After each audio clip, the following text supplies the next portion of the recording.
நீங்கள் பார்த்து கொண்டிருப்பது நியூஸ் 21 செய்திகள். தமிழ்நாடு செய்திகளை உடனுக்குடன் தெரிந்து கொள்ள நியூஸ் 21 செய்திகளை பாருங்கள். கிட்டம்பட்டி கிராமத்தில் பொது வழி பாதையை தனிநபர் ஆக்கிரமித்ததால் ஊர் பொதுமக்கள் அவதி. தருமபுரி மாவட்டம் மகேந்திரமங்கலம் அருகே கிட்டம்பட்டி கிராமத்தில் 300க்கும் மேற்பட்ட குடும்பத்தினர் வசித்து வருகின்றனர். கடந்த 40 ஆண்டுகளாக திரௌபதி அம்மன் கோயிலுக்கு, அரசு பள்ளிக்கு, மயானத்திற்கு மற்றும் விவசாய நிலத்திற்கு செல்ல பொது வழி பாதையை பயன்படுத்தி வந்தனர்.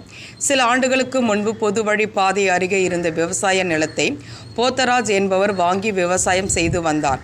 இந்நிலையில் கடந்த 3 மாதங்களுக்கு முன்னர் பொது வழி பாதையை ஆக்கிரமிப்பு செய்து சாலை நடுவே குழியை தோண்டி யாரும் அவ்வழியாக செல்ல முடியாதவாறு செய்தார்.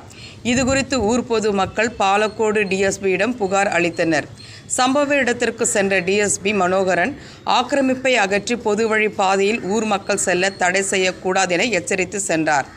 2 மாதம் அமைதியாக இருந்த போத்தராஜ் மீண்டும் பொது வழி ஆக்கிரமித்து வாழை, தென்னை மரங்களை நட்டு மீண்டும் பொது வழி பாதையை ஆக்கிரமித்ததால் அவ்வழியாக கோயிலுக்கு, மயானத்திற்கு, விவசாய நிலங்களுக்கு செல்ல முடியாமல் அவதி அடைந்து வருகின்றனர். இதனால் விவசாய நிலத்தில் விளைந்த நெல், கரும்பு, தக்காளி, வாழை, கத்தரிக்காய், வெண்டைக்காய், பூக்கள் உள்ளிட்ட விளைபொருட்களை வெளியே எடுத்து செல்ல முடியாமல் பொதுமக்கள் அவதி அடைந்து வருகின்றனர். தற்போது திரௌபதி அம்மன் கோவில் திருவிழா மற்றும் மகாபாரத சொற்பொழிவு நாடகம் நடைபெற உள்ளதால் கிட்டம்பட்டி மற்றும் அதன் சுற்று வட்டாரத்தை சேர்ந்த 20க்கும் மேற்பட்ட கிராம மக்கள் கோயிலுக்கு செல்ல முடியாமல் தவிர்த்து வருகின்றனர். எனவே தமிழக அரசு பொது வழி பாதையில் உள்ள ஆக்கிரமிப்பை அகற்ற வேண்டும் என கோரிக்கை விடுத்துள்ளனர். நியூஸ் 21 செய்திகளுக்காக முனியப்பன். பஞ்சாயத்துக்கு உட்பட்ட கிட்டம்பட்டியிலேருந்து பேசுகிறோம்.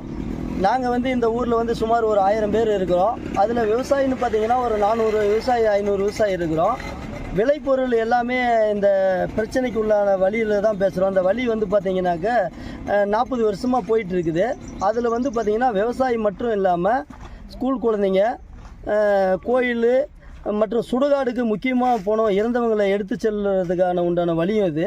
விவசாயிங்க அவங்க விளைபொருளை எடுத்துகிட்டு வர்றதுக்கும் போகிறதுக்கும் உண்டான வழியாக இருந்தது. இப்போ 40 வருஷமாக எல்லாருமே புழங்கிட்டு இருந்தோம். இப்போ பார்த்திங்கன்னா கடந்த ஒரு தனிப்பட்ட ஒரு விவசாயி நிலத்தை வாங்கிட்டு அவர் பார்த்திங்கன்னா இப்போது ஒரு 200-100 மீட்டருக்கு வழியை வெட்டிட்டு அந்த வழியை அடித்து வச்சுட்டாரு. இந்த 6 மாதமாக பார்த்திங்கன்னா கரும்பு, நெல், தக்காளி, ராகி இந்த மாதிரி எந்த ஒரு விளைபொருளும் எங்களால் எடுத்துகிட்டு வர முடியாமல், வழி வசதி இல்லாமல் தண்ணியால் அழிஞ்சு போச்சு. இப்போ பார்த்திங்கன்னா பருவமழை வந்துட்டுருக்குது. இந்த மழை காலத்துலேயும் எங்களால் விவசாயம் பூரா அழிஞ்சிட்ருக்குது. இதுக்கு முன்னாடி பார்த்திங்கன்னா வழி இருந்துச்சு, நாங்கள் எடுத்துகிட்டு வந்துட்டு இருந்தோம். இப்போ அந்த மாதிரி இல்லாமல் ரொம்ப அவதிப்படுறோம். ஸ்கூல் குழந்தைங்களும் போக முடியல. இப்போ லீவுன்றதுனால பிரச்சனை இல்லை. இப்போ உடனே ஸ்கூல் திறந்தாலும் நமக்கு தொந்தரவு தான். யாராச்சும் ஒருத்தர் இறந்துட்டாலும் இந்த வழியில் போக முடியல, வர முடியல. விவசாயம் பூரா பார்த்திங்கன்னா நெல் அறுப்பு ஆகிட்டு இருக்குது. எல்லா விவசாயம் ஒன்றும் இல்லாமல் அப்படியே கையில் தூக்கிட்டு வர முடியாமல் அப்படியே அழிஞ்சிட்டு இருக்குது. இது நீங்கள் இதை முதலமைச்சரோ இல்லை நம்ம மாவட்ட ஆட்சித்தலைவரோ மற்றும் நம்ம காவல் கண்காணிப்பாளரோ, எஸ்பி ஐயா அவர்களோ எல்லாருமா இந்த வழியை முக்கியமாக பார்த்து இந்த விவசாயிகளோட அடிப்படை வாழ்வாதாரமே சீரழிஞ்சுங்கிறதுனால எல்லாருமா மனசு வச்சு இந்த ரோடை பயன்பாட்டு கொண்டு விவசாயிகளும் ஸ்கூல் மாணவர்களையும் வாழ வைக்க வேண்டும் என்று